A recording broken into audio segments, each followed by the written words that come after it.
जय हिंद defence aspirants. So we are back with another video, ठीक है। और आज हम करने वाले हैं चैप्टर 11 क्लास 10th की एनसीईआरटी का, जो कि है फिजिक्स का, और नाम है उसका the human I and the colourful world, ठीक है। इसमें मतलब बहुत स्मॉल चैप्टर है लेकिन बहुत काम का चैप्टर है, क्योंकि इससे भी हमेशा एक दो क्वेश्चंस बन जाते हैं, ठीक है। टोटल लाइट और इससे मिलकर 5-6 क्वेश्चन हर बारी के होते हैं, ठीक है। तो इसलिए ये बहुत ज़्यादा इंपॉर्टेंस रखता है चैप्टर में। और आपको पता ही है साइंस कितनी ज़्यादा इंपॉर्टेंट है for CDS and India. For CDS 30 out of 30 questions you can do if you try to read NCERT line by line, ठीक है। और वो भी जस्ट 9-10 क्लास 10th एनसीईआरटी, ठीक है। बस आप इतना करिए और you can score 40 to 42 marks around, ठीक है, इन सीडीएस जीएस, ठीक है। जो बच्चों को 20 लाना भी बहुत हार्ड होता है, तो आप इजीली 40 to 42 स्कोर कर सकते हैं if you go through my strategy, okay. तो स्टार्ट करने वाले the human I and the colourful world,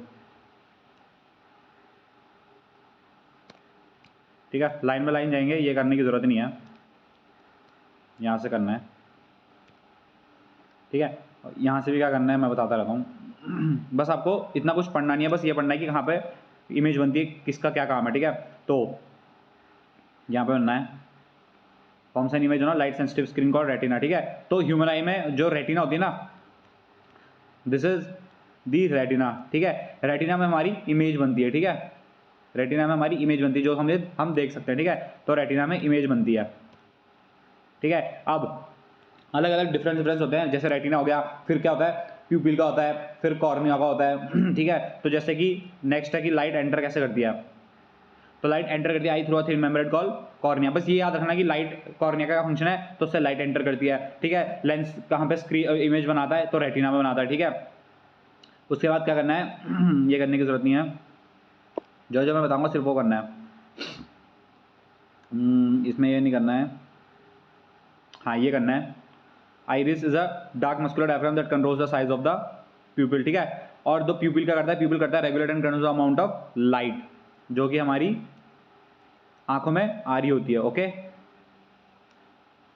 entering the eye, ठीक है। तो बस आपको क्या क्या याद रखना है, और हाँ एक ये भी याद रखना है कि eye lens forms an inverted real image of the object on the retina, ठीक है। और ये काम के नहीं है, बस ये काम करनी है, ठीक है। तो बस आपको याद क्या करना है, सबसे पहले आपको याद रखना है कि first thing you need to remember is that कि इमेज कहाँ पे बनती है, इमेज बनती है रेटिना में, ओके। रेटिना में इमेज बनती है। Next thing you have to remember is that light कहाँ से एंटर करती है, तो लाइट एंटर्स थ्रू कॉर्निया, ठीक है। उसका प्यूपिल, प्यूपिल क्या करता है, रेगुलेट करता है कि कितनी लाइट एंटर करेगी, regulate the amount of light. जब आप धूप से आते हो तो जैसे आप अंदर आते हो तो आपको सब अंधेरा दिखता है, तो आपका प्यूपिल करता है बड़ा हो जाता है एकदम, ठीक है। बड़ा क्यों जाता है, क्योंकि तब आपको आंखों को ज्यादा रोशनी की जरूरत है। लेकिन जैसे आप धूप में जाते हो तो आपका प्यूपिल का साइज छोटा हो जाता है, ताकि कम आंख रोशनी आपकी आंखों में आए, ठीक है। फिर आइरिस क्या करता है, वो प्यूपिल की मूवमेंट को कंट्रोल करता है, ठीक है। बस आपको इतनी चीजें पढ़नी है इसमें, बाकी you have to read nothing, okay. Now another important thing that comes is power of accommodation, okay. Power of accommodation होता है कि कैसी आपकी पावर, जैसे आप कभी दूर की चीजें देख रहे हो तो आप ऐसे आंख थोड़ी हल्की सी बंद कर देते हो ना, उसी को हम कहते हैं पावर ऑफ अकोमोडेशन, ठीक है। अब जिसकी पावर ऑफ अकोमोडेशन खराब हो जाता है फिर उसके लिए एक नया चश्मा बनता है, तो बस ये होती है पावर ऑफ अकोमोडेशन। इसमें आपको कुछ चीज पढ़नी है, वो मैं आपको बता देता हूँ। ये the ability of eye lens to adjust his focal length is called accommodation, ठीक है। और लीस्ट डिस्टिंक्ट विजन कितनी होती है, to see object comfortable and distinctly you must hold it about 25 centimetre of eyes, ठीक है। मतलब कि अगर आपको कोई ऑब्जेक्ट ढंग से देखना है ना, without any strain to your eyes, तो आप उसको अपने से 25 सेंटीमीटर दूर रखो, तो आपको सबसे बेस्ट व्यू होगा, ठीक है। अब आपको पता ही है जब आप दूर की चीजें देखते हो तो आपको ऐसे करके थोड़ी आंख ऐसे करके बंद करनी पड़ती है, या फिर आप बिल्कुल पास में से लाके देखोगे तो भी आपको ऐसे करके थोड़ी बंद करनी पड़ती है। That is nothing but it is the power of accommodation, okay. और 25 सेंटीमीटर होता है near point of the eye, ठीक है। मैं बता देता हूं आपको, ठीक है। Least distinction, the minimum distance at which objects can be seen most distinctly without the strain is called the least distance of the distinct vision. It is also called the near point of the eye, ठीक है। For a young adult with normal vision the near point is about 25 centimetre, ठीक है। और farthest point कितना भी हो सकता है, ठीक है, लेकिन नियर पॉइंट जहां पे आपकी आइज को बिना किसी स्ट्रेन के आप नॉर्मली देख सकते हो कितना होता है, 25 सेंटीमीटर, ओके। आप कैटरैक्ट पढ़ लीजिए, कैटरैक्ट क्या होता है, ठीक है। तो क्रिस्टलाइन लेंस जो अपने आंखों का लेंस होता है ना, वो मिल्की हो जाता है, क्लाउडी हो जाता है, ठीक है। That becomes milky and cloudy, okay, that becomes milky and cloudy, ठीक है। दिस कंडीशन को हम क्या कहते हैं, कैटरैक्ट करते हैं, ठीक है। और ये सर्जरी से हो जाता है, to restore vision through cataract surgery, बस इतना ही पढ़ना है। फिर फालतू की चीज़ें पढ़ते हैं वो बच्चों से होता नहीं है, ठीक है। अब ये देख लीजिए कि हमारा 2 आईज की होती है और 1 आई की नहीं होती है। अगर हम एक आई तो 150 डिग्री हमें एक आई से व्यू मिलेगा अगर हमारी एक ही आई हो, ठीक है। बट जैसी हमारी 2 आईज होती तो वो हमें 180 डिग्री की विजन देती, बस इसमें इतना करना है, nothing you have to do, okay. अब आता है main defects of vision and their correction,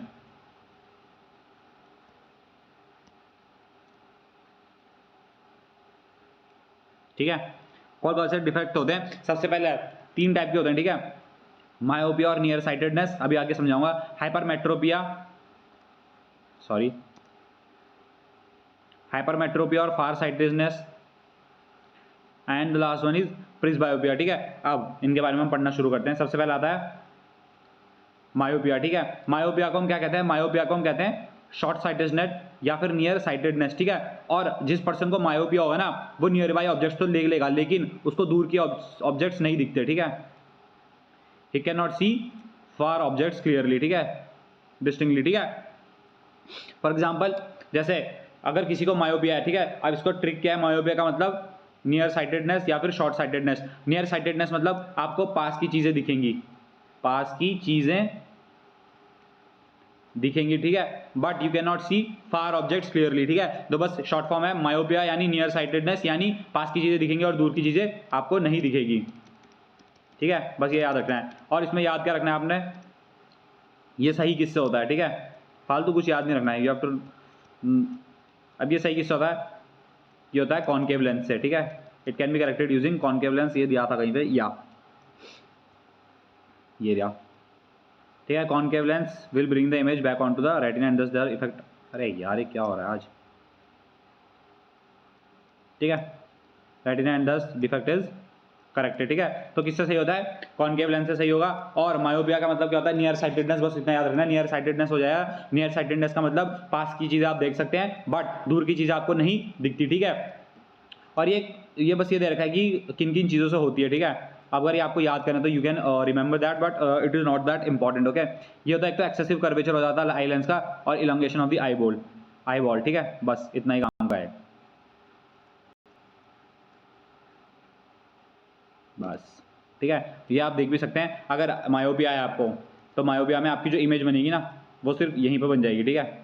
image यहाँ पे नहीं बनेगी, तो यहाँ पर इमेज चाहिए आपको आंखों में, तब आपको ढंग से दिखेगा। तो जैसे ही आप कॉनकेव लेंस लगाते हो तो ये इमेज यहाँ पे आपको दिखने लग जाती है, ठीक है, बस। Now next thing comes is hypermetropia, ठीक है। हाइपरमेट्रोपिया मतलब कि फार साइटेडनेस, इसका मतलब पर्सन जिसको हाइपरमेट्रोपिया होगा वो दूर की चीजें देख सकता है लेकिन उसको पास की चीजें नहीं दिखेगी, ठीक है, फर्स्ट चीज।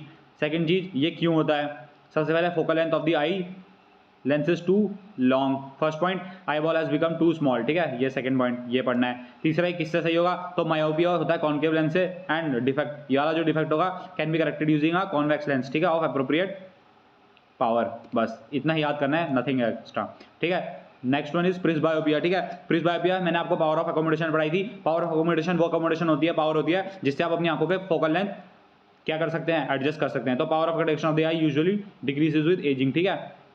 इसको सही करने के लिए आपको क्या चाहिए, इसको सही करने के लिए चाहिए बाइफोकल लेंसेज। बाइफोकल लेंस यानी उसमें कॉनकेव भी होगा और कॉन्वेक्स भी होगा, ठीक है। A common type of bifocal lens consist of both concave and convex lens. और ये याद रखना कि अपर पोर्शन कंसिस्ट करता है कॉनकेव लेंस का, ठीक है, और lower portion, lower upper part करता है concave lens and the lower part is a convex lens, ठीक है, बस ये याद कर लीजिए, ये हो गया। अब एक और डिफेक्ट होता है, ठीक है, वो एनसीईआरटी में दे रखा, but it is very much important. तो 4 टाइप का डिफेक्ट होता है, एस्टिग्मेटिज्म, ठीक है। एस्टिग्मेटिज्म कुछ नहीं होता, बस ये होता है कि हम पर्सन जिसको ये होता है ना वो हॉरिजॉन्टल लाइन और वर्टिकल लाइंस में डिफरेंशिएट नहीं कर पाता ज्यादा, ठीक है। हॉरिजॉन्टल एंड वर्टिकल लाइंस में the person can not differentiate, ठीक है, या फिर उसको एक हॉरिजॉन्टली दिखेगी या उसको वर्टिकल लाइन से दिखेगी, ठीक है। और इसका करेक्शन किससे होता है, सिलेंड्रिकल लेंस, बस इतना याद कर लेना, ठीक है।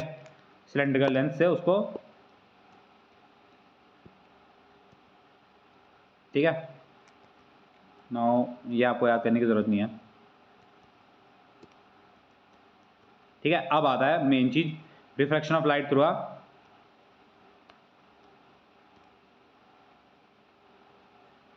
प्रिज्म। ठीक है, अब मैं बताता हूँ आपको क्या पढ़ना है, पढ़ने की जरूरत नहीं है, ये कुछ भी करने की जरूरत नहीं है। यहां से आता है main.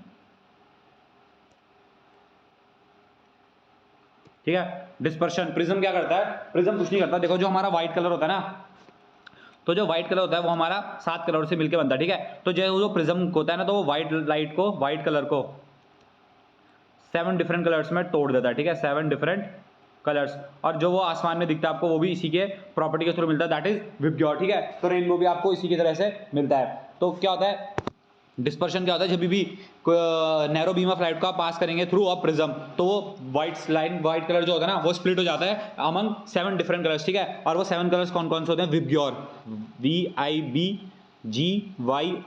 That is violet, indigo, blue, green, yellow, and O से आपको बताइए ऑरेंज, एंड आर से रेड। ठीक है, विबग्योर हो गया। ठीक है, अब इसमें आपको क्या चीज याद रखनी है, सबसे पहले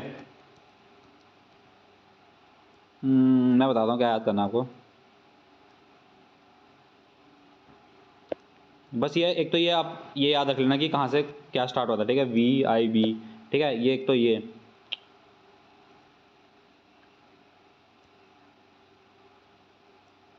कुछ नहीं करना, ये कुछ नहीं करना। बस इसमें ये देखना कि मैक्सिमम डिविएशन किसका होता है। ठीक है, तो जो मैक्सिमम डिविएशन होता है ना वो वायलेट कलर का होता है, वायलेट होता है मैक्सिमम डेविएट, और रेड होता है मिनिमम डेविएशन। अब मैं बताता हूँ इसका मतलब क्या होता है। ठीक है, अब आपने एक वो देखा है कि कोई भी डेंजर का साइन होता है, एनी डेंजर साइन, कोई भी डेंजर का साइन होता है वो हमेशा रेड कलर से क्यों होता है। ठीक है, रेड कलर से होता है। या फिर अगर आपको स्टॉप, मतलब जो क्या बोलते हैं कि दिस ट्रैफिक लाइट्स होती है उसमें रेड कलर स्टॉप के लिए क्यों होता है, रेड कलर स्टॉप के लिए होता है ना, क्योंकि आपको पता है, मैंने ऊपर बताया कि रेड कलर ना सबसे ज्यादा कम डिविएट होता है। सबसे कम डिविएट मतलब वो सबसे दूर तक ट्रेवल कर सकता है बिना किसी डिस्टर्बेंस के। ठीक है, तो अगर यहां से लेके यहां तक रेड का है ना, तो वो बिल्कुल सीधा सीधा जाएगा और उसको कोई भी तोड़ नहीं सकता। ठीक है, उस कलर को, तो वो दूर तक विजिबल होता है। जितना कम डिविएशन होगा ना उतना ज्यादा दूर तक तो कलर विजिबल होगा। तो रेड कलर का सबसे मिनिमम डिविएशन होता है, इसलिए रेड कलर को लोग सबसे ज्यादा दूर तक देख सकते हैं। ठीक है, और इसलिए डेंजर साइन सारे रेड कलर के होते हैं। ठीक है, वही बात है, तो वायलेट कलर का सबसे ज्यादा डिविएशन होता है, सबसे ज्यादा डिविएशन होने की वजह से वो सबसे कम दिखता है लोगों को। ठीक है, बस ये पढ़ना है, ये नहीं पढ़ना, ये पढ़ना है आपको रेनबो क्या होता है। ठीक है, आफ्टर अ रेन शावर, ये किस से होता है, ये PIQ। ठीक है, it is caused by dispersion of sunlight bye tiny water droplet present in the atmosphere. ठीक है, और ये याद रखना कि जो रेनबो हमेशा फॉर्म होता है वो डायरेक्शन फॉर्म होता है opposite to that of sun. ठीक है, और इसमें प्रिज्म का काम कौन करता है, तो इसमें the water droplets act like a small prism. ठीक है, तो they reflect and disperse the incident light and then reflected internally and finally reflected again when it comes out of the rain what. ठीक है, ठीक है, तो 3 चीजें याद रखनी है आपको। सबसे पहले तो रेनबो। ठीक है, सबसे पहले आपको करनी है रेनबो क्यों होता है। ठीक है, दूसरा रेनबो कि में प्रिज्म का ऐड कौन करता है, प्रिज्म का काम करती है वाटर ड्रॉपलेट्स। दूसरा, रेनबो की position opposite to that of sun. ठीक है, जिस तरह ही सन होगा उसके अपोजिट में रेनबो बनेगा। और तीसरा and the most important, rainbow में रिफ्लेक्शन भी होता है बनने में, रिफ्लेक्शन, रिफ्रैक्शन एंड डिस्पर्शन। ठीक है, ये बहुत ज्यादा इंपॉर्टेंट है, PYQ है, ये होता है। ठीक है, याद रख लिया। ये देखिए, refract and disperse the incident line, यानी रिफ्रैक्ट हो रहा है, डिस्पर्स हो रहा है। ठीक है, फिर इंटरनली रिफ्लेक्ट करते हैं एंड फाइनली रिफ्लेक्टेड अगेन। अब मैं आपको बताता हूं कहां पर है ये। ठीक है,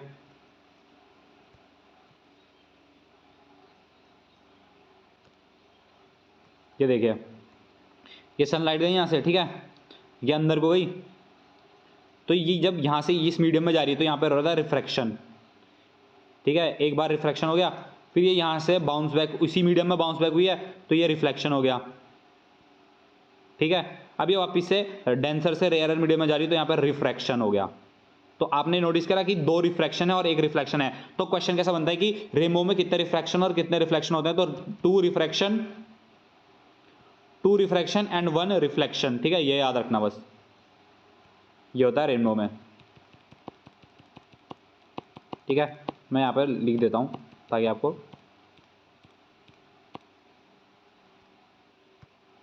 ठीक है, इस पॉइंट में होगा रिफ्रैक्शन, इस पॉइंट में होगा रिफ्लेक्शन, और इस पॉइंट में होगा रिफ्रैक्शन,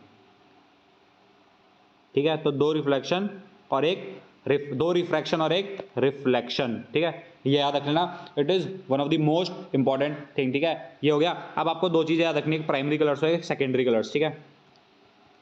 प्राइमरी कलर्स होते हैं रेड, ब्लू, ग्रीन, ठीक है, ये पेपर में आता है, ये हो गया प्राइमरी कलर्स। और सेकेंडरी कलर्स हो गए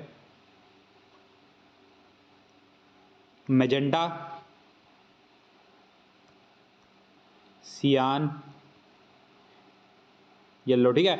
बाकी जितने भी कलर होते हैं ना वो इन्हीं के मिक्सचर से, यानी प्राइमरी प्लस सेकेंडरी के मिक्सचर से बनते हैं, ठीक है। तो ये आपको याद कर लेना है, प्राइमरी एंड सेकेंडरी कलर्स कौन कौन से होते हैं, ठीक है। अब आपको ना कि रिफ्रैक्शन से और रिफ्रैक्शन से क्या काम आता है, ठीक है। इसमें आपको कुछ नहीं पढ़ना, बस आपको ये पढ़ना है कि कौन सा फिनोमेना किसके लिए होता है। सबसे पहला फिनोमेना आता है एटमॉस्फेरिक रिफ्रैक्शन, ठीक है। तो एटमॉस्फेरिक रिफ्रैक्शन से क्या क्या होता है, तो सबसे पहला होता है ट्विंकलिंग ऑफ स्टार, वो किससे होता है, इज ड्यू टू द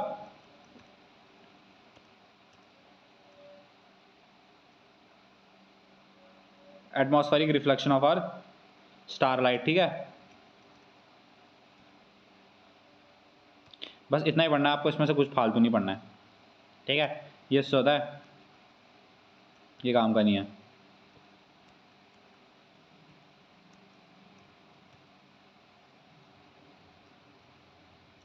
ये भी काम का नहीं है, ठीक है। और एटमॉस्फेरिक रिफ्रैक्शन से होता है advance sunrise and delay sunset. क्यों क्यों कभी कभी ऐसा होता है ना कि जो हमें सन होता है वो विजुअल हो जाता है सनराइज होने से पहले 2 मिनट पहले, और जब सनसेट हो जाता है उसके बाद भी हमें थोड़ा थोड़ा सन दिखता रहता है, तो वो क्यों होता है, that is all because of atmospheric refraction, ठीक है। बस ये याद रख लेना, ठीक है। तो एटमॉस्फेरिक रिफ्रैक्शन से सबसे पहले ट्विंकलिंग ऑफ स्टार होता है, दूसरा होता है advance and delayed sunrise of advance sunrise and delayed sunset, ठीक है। अब आता है स्कैटरिंग ऑफ लाइट से क्या होता है,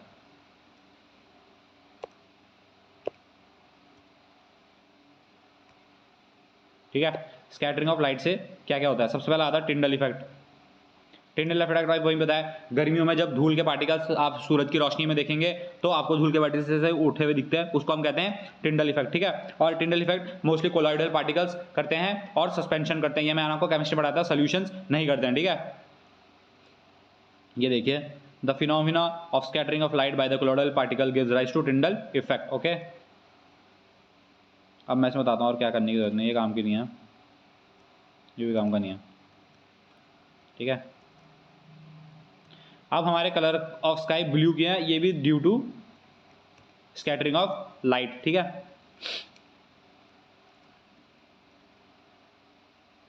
तो इसमें बताता हूं आपको करना है ना,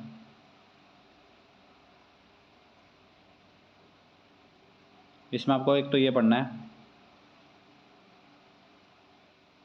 ठीक है। अब ये क्यों होता है स्कैटरिंग ऑफ लाइट, मैंने आपको क्या बोला कि जो रेड होता है वो होता है minimum deviation, minimum deviation that means वो लीस्ट स्कैटर होगा। लीस्ट स्कैटर मतलब मान लो ये रेड कलर है, या आप यहाँ तक जाओगे ना तो ये सीधी लाइन में ही चलेगा, स्कैटर बिल्कुल भी नहीं होगा, ठीक है। बट जहाँ पर वायलेट या फिर ब्लू कलर होगा वो अगर इतने इतने डिस्टेंस में ना बहुत बार स्कैटर हो जाएगा, ठीक है, टूट जाएगा, ऐसे ऐसे करके फैल जाएगा पूरा, ठीक है। तो पूरा फैल जाता है, इसकी वजह से हमारे जो देखो एटमॉस्फेयर में क्या होता है, वायलेट कलर होता है मोस्टली वैसे तो, बट वो वायलेट कलर थोड़ा थोड़ा ब्लू कलर जैसा हो जाता है, ठीक है। तो इसलिए वायलेट कलर का मिनिमम मैक्सिमम डिविएशन होता है, तो वायलेट कलर सबसे ज्यादा स्कैटर होता है, ठीक है, वायलेट या फिर ब्लू स्कैटर्स दी मोस्ट। और जैसे ये जितना ज्यादा स्कैटर होगा उतना ज्यादा एटमॉस्फेयर में फैलेंगे, और जितना ज्यादा एटमॉस्फेयर में फैलेंगे तो उसकी वजह से क्या हो जाएगा, स्काई हमारा ब्लू कलर का दिखने लग जाता है, ठीक है। तो ये होता है, और ये स्कैमिना कौन सा फिनोमिना होता है, ये होता है due to the scattering of light, due to scattering of light, ठीक है। तो पेपर में बस इतना आता है कि due to which phenomena we experience sky clear sky coloured blue, ठीक है। तो आपको लिखना है due to scattering of light, ठीक है, बस इतना आता है। और ये याद रख लेना ब्लू कलर क्यों दिखता है, क्योंकि इसकी सबसे ज्यादा डेविएशन होती है, मैक्सिमम डेविएशन, तो ये मैक्सिमम स्कैटर होगा, ठीक है, बस इतना पढ़ना है आपको। अब ये colour of the sun at the sunrise and sunset बिल्कुल ब्लड रेड कलर का हो जाता है ना थोड़ा थोड़ा कभी कभी, तो वो due to scattering of light से होता है। ठीक है, इसमें आपको मैं बताता हूँ, ये काम की जरूरत नहीं है। ठीक है, बस ये याद रख देना, क्वेश्चन पेपर में आएगा कि colour of the sun at the sunrise and sunset red colour का क्यों होता है, आपका आंसर है due to scattering of light. ठीक है, बस तो इतना ही आपको पढ़ना था और ये चैप्टर आपका होता है यहाँ पे फिनिश। ठीक है, और बाकी आपको कुछ नहीं करना। और अगर आपको ये हाईलाइटेड पीडीएफ चाहिए तो आप मेरे टेलीग्राम पे कांटेक्ट कर सकते हैं। टेलीग्राम है जर्नी टू IIM, ठीक है, वहाँ पे आपको ये पीडीएफ मिल जाएगी, कोई भी डाउट आप वहाँ पे पूछ सकते हैं। तो धन्यवाद, जय हिंद, वंदे मातरम।